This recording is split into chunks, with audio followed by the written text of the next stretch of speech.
I should say what I'm interested in, whether you call it spiritual or not spiritual, and then maybe people will start typing things in and I can respond to it. Yeah? Sounds good. Yes, Is let's that do all right? that. Mm. Because usually, yeah, all right. I'm just going to go to something I'd written. I'm just, okay. So, the first thing that strikes me in about the whole work, whether it's a therapist or as a supervisor or coach or whatever label you have, is do you believe that the universe is benign or do you believe it's not? Because that's absolutely fundamental. And I've said this before in the love and fear stuff. If you believe there's a benign universe, whatever it looks like, it will take you in one direction. And if you believe that people are in original sin, it will take you to another. Make sense? It does, yes. Yeah. And you'd be surprised how deeply embedded it is that we're bad people somewhere. You fish around in people's psyches, and for me, whatever spiritual practice is actually going past that stuff that believes we're bad, wrong, whatever, and finding, oh God, I even hate using these words, and I'll have to say it anyway, that actually there's love underneath. Finish. No question. Even in the most people who you think are beyond the pale, actually we're either all love or not. It can't be some of us are love and some of us aren't. Yeah? Some of us have just covered it over with crappy behaviour and all sorts of horrible thoughts and stuff. But unless we're all love, so the benign universe, that somewhere people are good is basically the cornerstone of spiritual practice. Yes, that idea that we all have that goodness. Yes, maybe somewhere in us located. Yeah. And then I got very interested in the Buddhist idea about a personal I, or if there's no personal I, and I've run workshops called No I, No Suffering.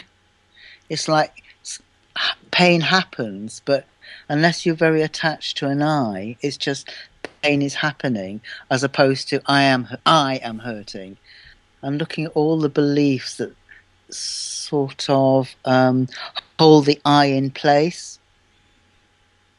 and spiritual practice is investigating who is this I that because there's so many different I's. I'm Robin, I'm a father, I'm a this, I'm a husband, I'm a therapist, all these identities, and we cling to them, and in clinging to the identities we start to get defensive. You threaten one of my I's, and got very interested in the whole question of, is there an I, or is there just consciousness doing its thing? And even as I say this, I thought, God, this could sound like absolute gobbledygook, but these are ideas that inform my so-called spiritual practice.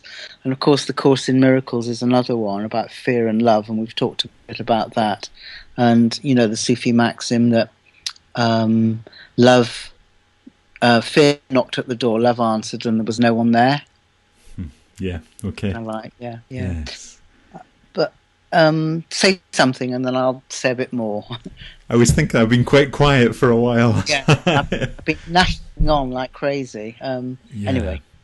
Well, what it gets me thinking about is when we individualise, we become very separate from each other. Yes, we become more scared of each other. And I suppose the Buddhist idea that maybe we're not separate at all. Yeah. Is, well, yeah. I find that very interesting and I find it very attractive, whether it's true or not. Anything that reduces fear to me is and increases freedom and love. Yeah, it's attractive, and it's not so much you increase the love as you take away the blocks to love. Yeah, well, that sounds really important, that the love is consistent. It's just there as a fact or an entity, and it's how much it's covered over. Yes. Yeah. Gosh. Okay. I'll say one more thing and then see if there's any comments that I can reply to. Okay.